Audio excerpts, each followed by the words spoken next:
have asked the customer, they're not going to look at someone who's been around for 18 months versus someone who's been around for 10 years. There's a big difference. Totally true. I wanted to ask you, what is the difference between launching a product on Asian markets and, for example, US or Europe, from your point of view? Because still in Asia, we have countries with high purchasing power, like Singapore, like Japan, like South Korea, like China, but still there are lots of countries with, let's say, lower purchasing power. The same like in Europe, we have Western Europe, we have Eastern Europe, and like the purchasing power is like highly different. And also, from your perspective, what is the core difference between launch and between, for example, Asia and US? And actually, what should startups know about Asian markets if they want to launch a product there?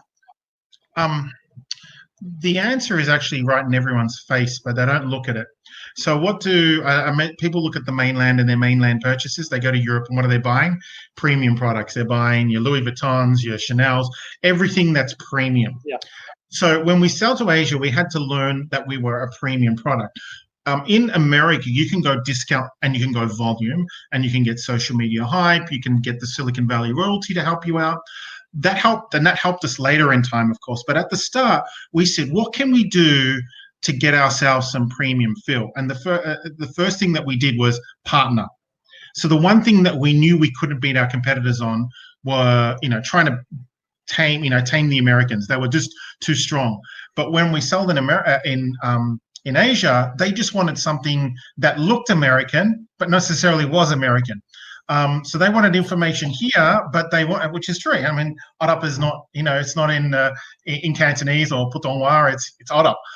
So when we were building it out, one of the key things and best successes we did was partnering Thomson Reuters. And we already had Goldman and JP Morgan as clients, but we had a premium feel because Goldman were using Oddup, then it must be good. And so we, and that's been our strategy for years. We've had, great partnerships that have helped build a brand. And so when you sell in Asia, you want to look like you're premium. You do not want to look like you're cheap.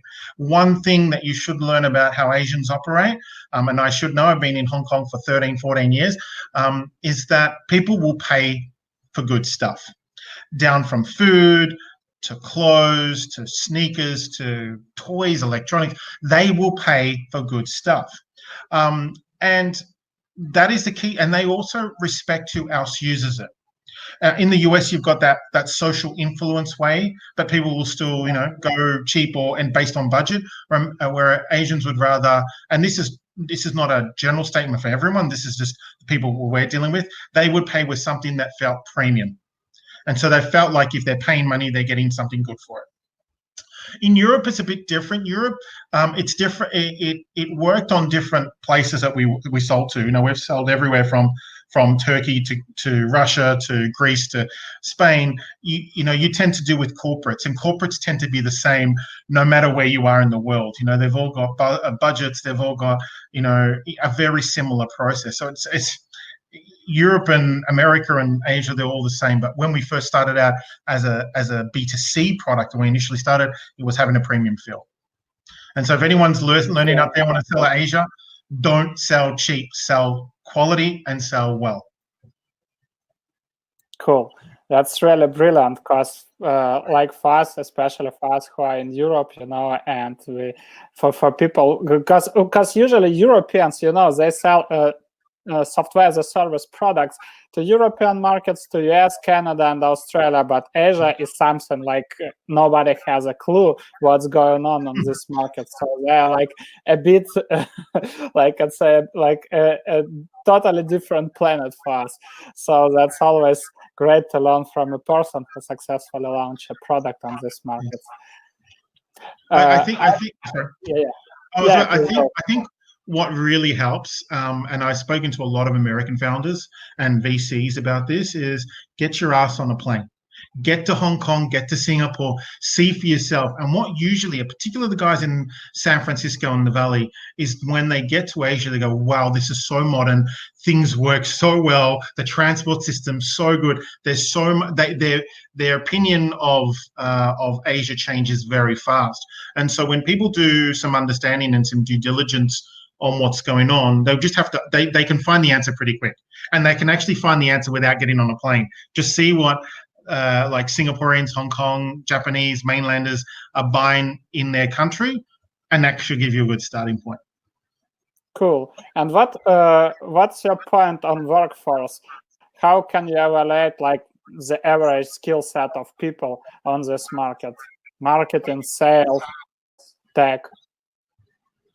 So was that question on, who do we look for, or sorry, I misunderstood that question. No, I mean, yeah. So I mean, comparing, for example, to Europeans and US people, how can you evaluate the average skill set of Asian people in marketing and sales, in tech? So would you prefer to hire locals, I mean, from Asia, or would you still prefer to hire Europeans or US?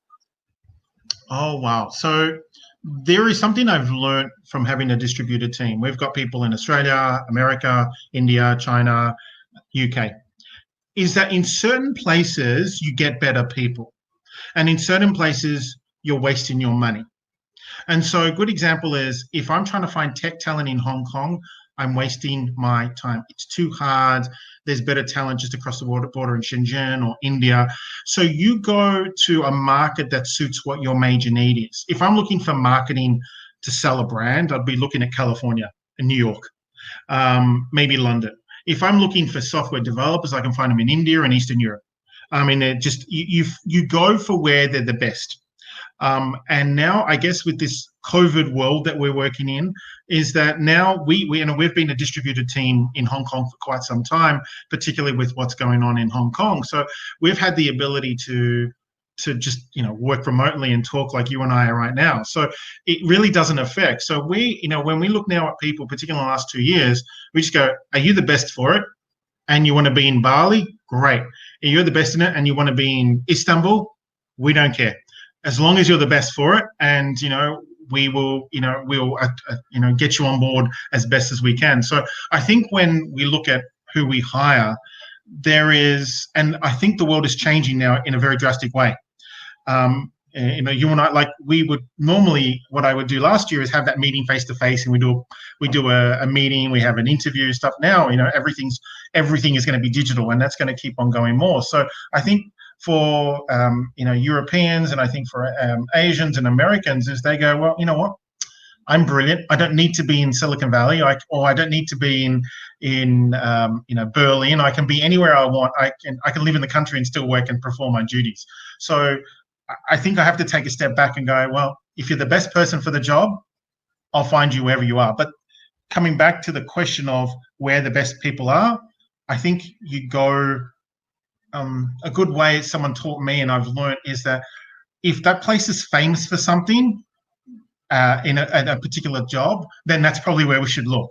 So here if I want banking people, Hong Kong or London or New York's good. If I want tech people, Bangalore, Eastern Europe is really good as well. So that's where we look at people. We're very distributed now. Cool. And probably that's the best, let's say, if we can find any positive about COVID, I assume the best stuff about COVID is that lots of companies started to work remotely. They realized that it makes no sense, to so-called important skill set from the countries, from other continents, and now you can hire like great talents on other continents. I recently saw a post by a chief marketing officer of Databox, and he mentioned like the best part about COVID that they posted a new vacancy. They were looking for a chief content marketing officer, and they got multiple applications from ex-Yugoslavian countries like Serbia, Croatia, Bosnia, etc. And they mentioned like they hired very great person for like 10 times cheaper. They paid for the same skill set, like Silicon Valley. So yeah, that's the best part about Yeah, well, about it. I do call Silicon Valley home as well as Hong Kong, so I don't want to rat on it because I do spend 6 months of my year in San Francisco. So um, there is a level of magic that happens in San Francisco, but that may actually just be now for people who are founders or the VCs or different types of people. When we come back to finding some amazing people, I think the wonderful thing about COVID is that, I've got people in my team who are going, you know what, I want to have a sea change. I don't want to lose them. And before it used to be all about, well, the offices in Hong Kong or the offices in Singapore. If you're not in the office, then, you have, and you want to live in the country, we can't help you. That's all changed. So if you're the best person for it and you decide that you want to live in, the Great Barrier Reef in Australia, so be it. We don't care as long as you keep on doing your job. I think the only thing that will be fun is how we manage hours, but that's probably where you distribute where you have your team. But these things can be managed very easily. Yes, totally agree with you. Who was your first hire? My co-founder. So I started this. My co-founder was, she and I worked together many years ago at Deloitte. She was my boss, and she was brilliant. She was the operations head. She knew what to do. Everyone respected her, and we stayed friends for years. And as we were launching Oddup, I said, I am not the person to run the company. I'm to sell it. I'm here to talk the vision. I'm here to work with the dev team. That's what I wanted to do. I don't want to do the day-to-day basis. I want someone to help me get partnerships. And, when Jackie came on board, it was just, smooth sailing from there. So the key thing is, who you have on the journey with you. Going forward, then, there was other hires that we made, but, we've had so many hires and people come and gone as they do in companies over years. And, I do think that Jackie was probably the part, many reasons of the success of Oddup.